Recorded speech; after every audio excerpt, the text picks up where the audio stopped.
Ça y est, nous avons donc une date pour un début de déconfinement progressif. Ce sera le 11 mai si tout se passe bien. Et vous pouvez déjà remarquer autour de vous des réactions un peu différentes. Certains vont paniquer, d'autres vont se réjouir. Alors tout ça, c'est dû à quoi? C'est dû, entre autres, au fait que chacun d'entre nous va projeter des scénarios. L'esprit n'aime pas le vide et l'esprit a besoin d'un confort cognitif. Notre cerveau a besoin que nos pensées soient en concordance les unes avec les autres.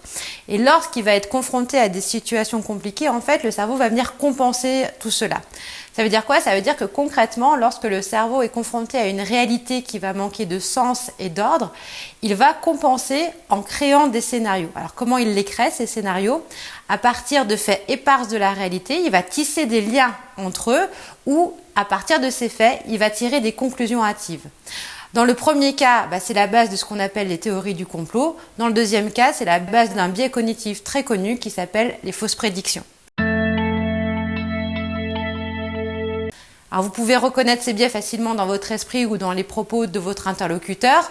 Ça va commencer en général par des phrases toutes simples du type « je suis sûr que »,« tu vas voir que »,« c'est certain que ».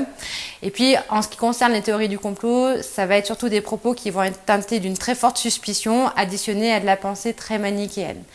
Là, concrètement, dans ce qui nous concerne, vous pouvez observer deux types de scénarios. On va avoir les scénarios catastrophes du type « toute l'économie va s'effondrer, on va jamais s'en relever » et ainsi de suite. Et puis à l'autre extrémité de l'échelle, vous allez avoir un peu les scénarios trop idylliques, trop illusoires, du type de toute façon les banques vont être obligées d'annuler toutes les dettes, sinon on va jamais pouvoir s'en sortir.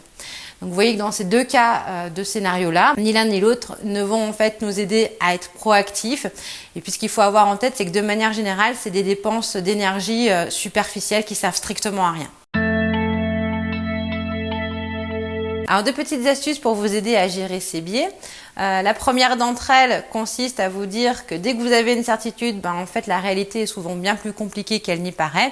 Et la deuxième, de toujours partir du principe que plus vous savez, plus vous vous rendez compte surtout que vous ne savez pas.